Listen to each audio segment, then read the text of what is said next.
was dressed in the clothes of a warrior and very good, expensive clothes. She looked like a man. He killed her and stripped her of her clothes and then realized that she's a girl.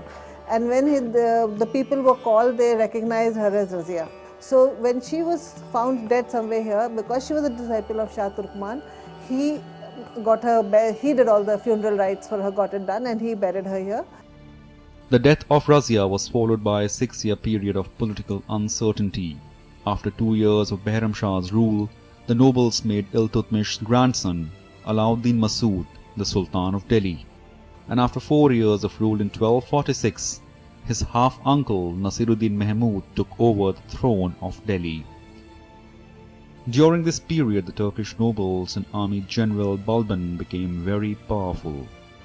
20 years later, in 1266, after death of Nasiruddin, Balban became the Sultan of Delhi Sultanate. The descendants of Iltutmish, including Razia and including Nasiruddin Mahmud, who was the last of the rulers of Iltutmish's progeny, they were all more or less controlled by these nobles. Balban emerged as a major figure in this so-called clique of 40 Turks. So much so that Barni says that Nasiruddin Mahmud was a puppet, namuna, in his hands, and it was Balban, who was a noble with the title of Khan, Ulu Khan, who was the real ruler. So the de facto ruler was Balban, whereas the de jure ruler was Nasiruddin Mahmud. These ruins at Mehroli are the only remnant of his rule. A Turkic warrior of Albana tribe, he gradually rose in ranks from mere Bishti, a water carrier, to a capable minister in Sultan Nasiruddin's reign. Ruling with an iron fist, he weakened the powerful oligarch Chehelgani. There were accounts that when he assumed charge as Sultan, Balban murdered some of them while others were banished from his kingdom. Balban followed a very deliberate policy of consolidating what he already had, then expanding the domain of his kingdom. That he systematically pursued. Throughout the 22 years of his reign, he was busy consolidating power in the vicinity of Delhi, launching campaigns against rebellious local rulers, also trying to build some kind of an alliance with the local rulers based mostly on a policy of force and violence.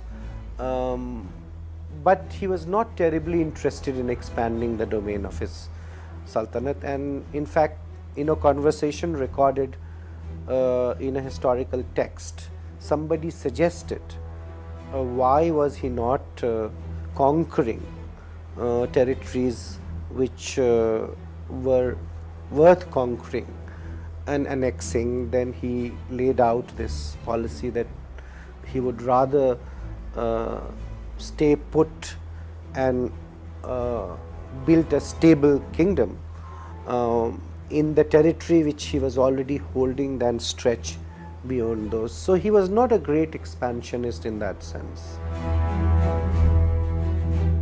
Establishing an effective espionage system and network of cunning spies, the Sultan of Delhi made sure that everyone was loyal to the crown.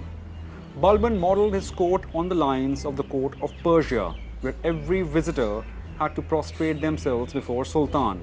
The practice of formal sajda began here. In the words of Muhammad Qasim Ferishta, in the retinue of those princes were the most famous men from learning, war, arts and sciences that Asia at that time produced. The court of India in the days of Balban is reckoned the most polite and magnificent in the world. All the philosophers, poets and divines formed a society every night at the house of the prince. The noble Khusro used to preside at those meetings. Among the folklores, his new residency, now in ruins, located at